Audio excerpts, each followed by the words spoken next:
She comes across like diamonds, diamonds, easy in love when the lights are low. She comes into focus, focus, the closer she gets, the more I know. She takes more whiskey than I wine.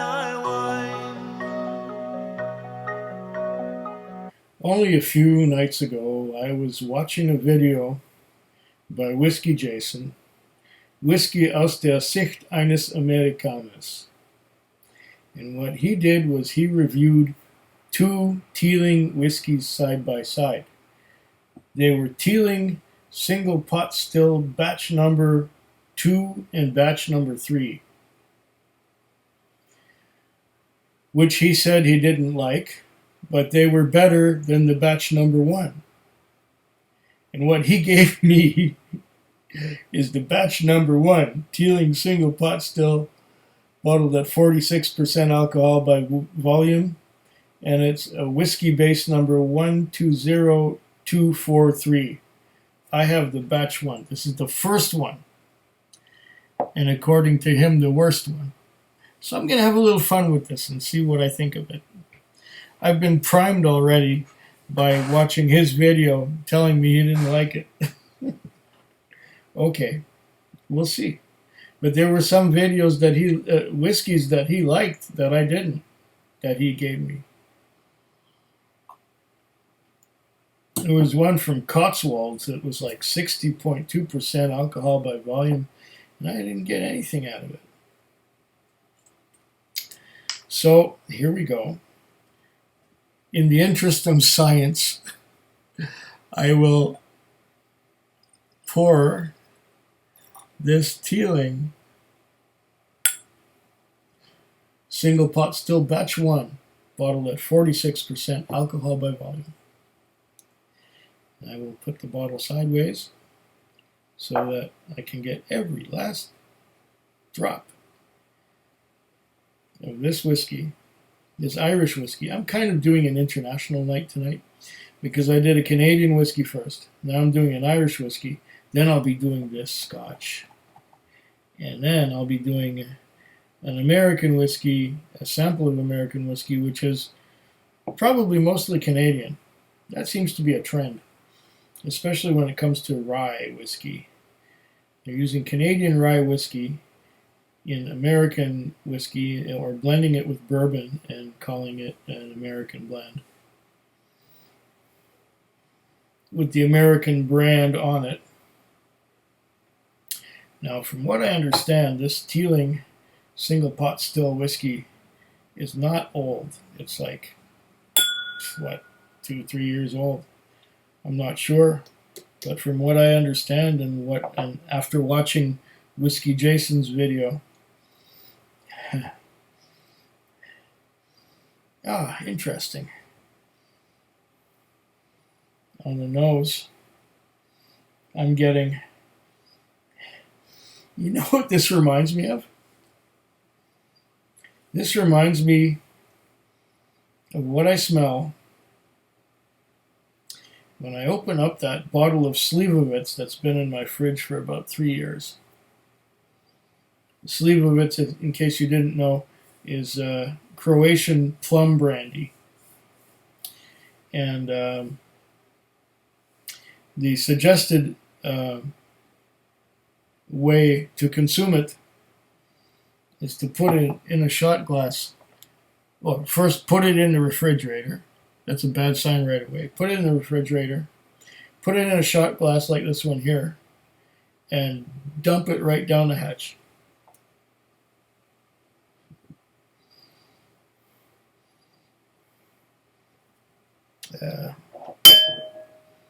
Well, I'm getting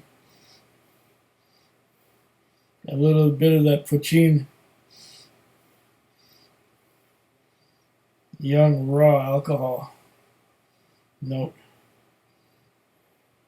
This hasn't been in the wood long. It's spirit driven, definitely spirit driven. On the nose, like I said, it's a lot like that Slivovitz.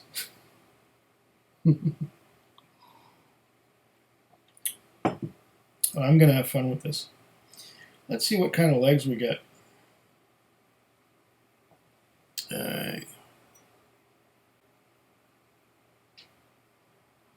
Well,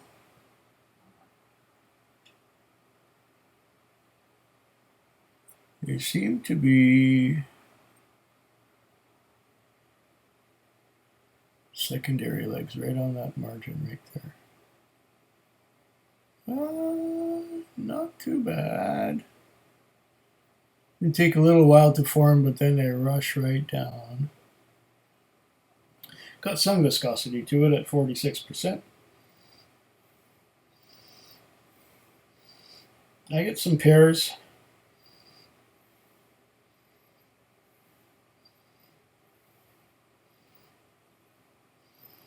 I get some caramel.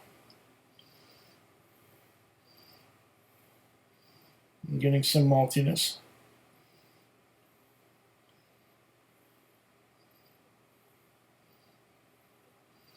I'm definitely getting alcohol. I'm definitely being reminded of that bottle of Slivovitz that's been in my fridge for 3 years, and there's still more than a third of it left.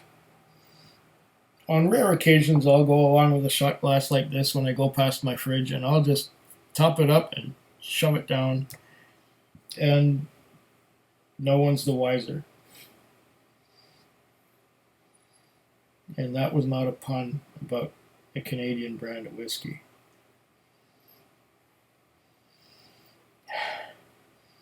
Harsh, young, vibrant, exuberant. Alcohol. Since I mentioned that it reminds me of the plum brandy, yeah, there's some. I'm getting some plums on the nose.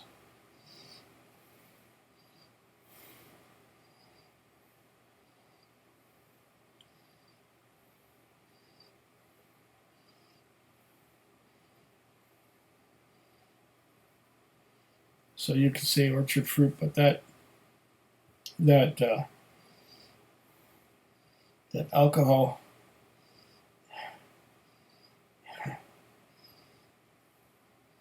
very, very young whiskey.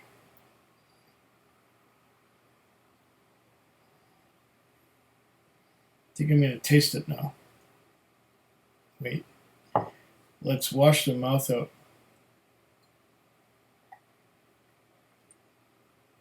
Here we go.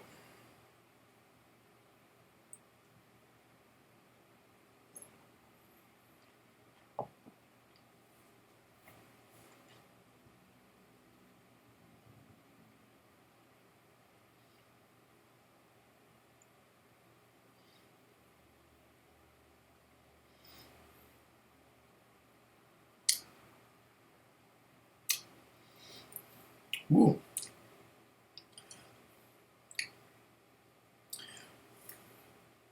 It's young, definitely young. Spirit driven, astringent.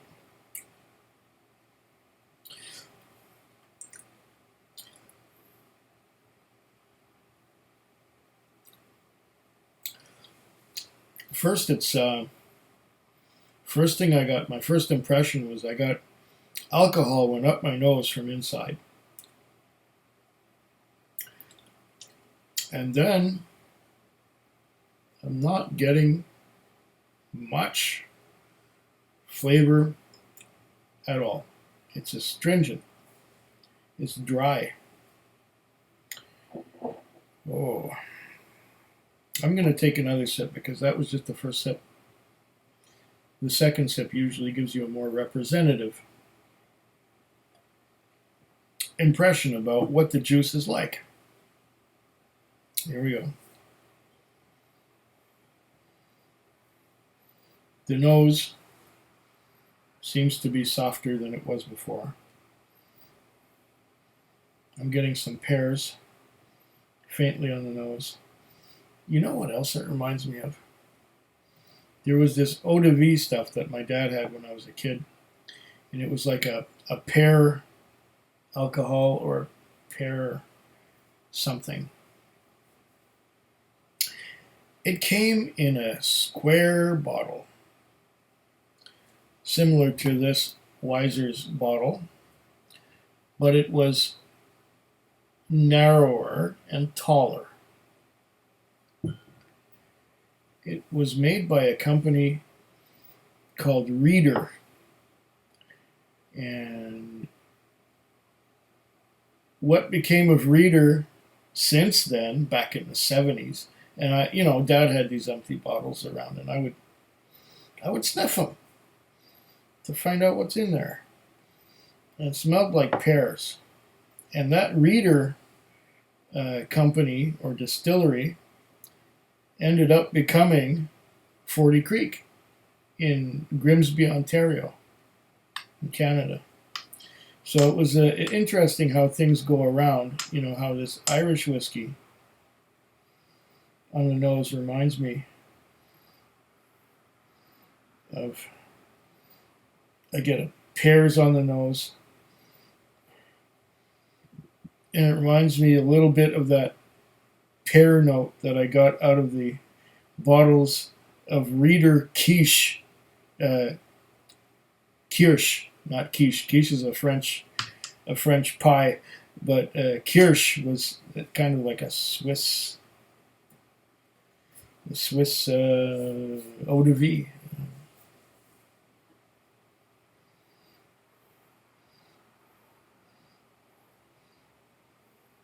I get some of the malted and unmalted barley thing, but I get some of that also, like I was saying, that pear note, that Kirsch note, and now I get some of the malted and unmalted barley as well. And the alcohol is not as prevalent as it was. I'm going to take another sip.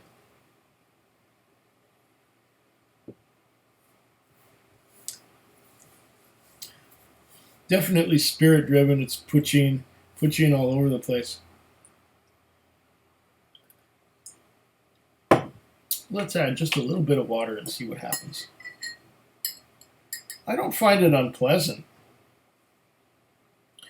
but when you compare it to more pleasant things, like what an Irish whiskey can be, something like a yellow spot, it's not anything like that. I mean, it's drinkable. It gives you a glow. It makes you feel jolly. The addition of water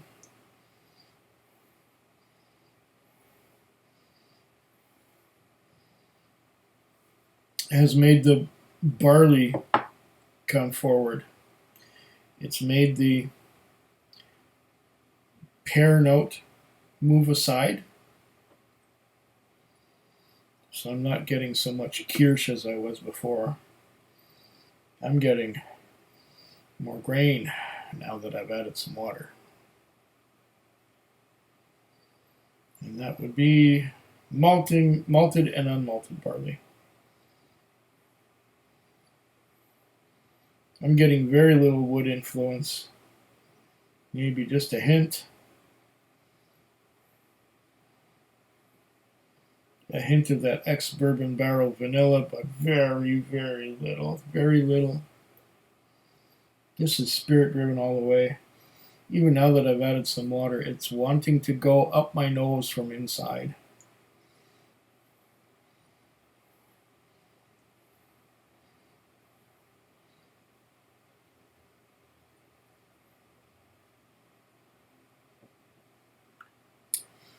Yeah, this is super young.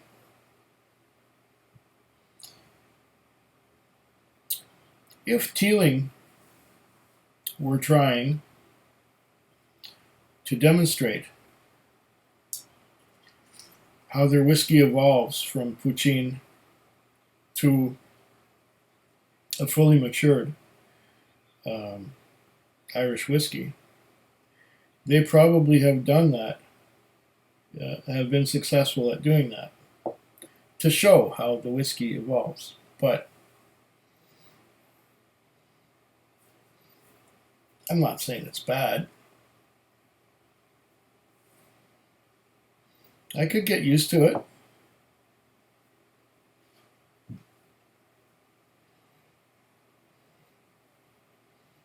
and it gives you a glimpse of what Irish whiskey is before it's fully mature.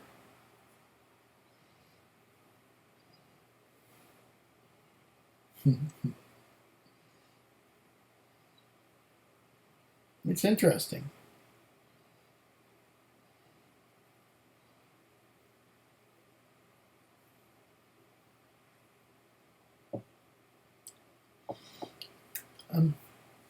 You know, with the addition of water, I'm getting a hint of chocolate, milk chocolate, which I was not expecting. In between the grain, the malted and unmalted barley, the grain is dominant.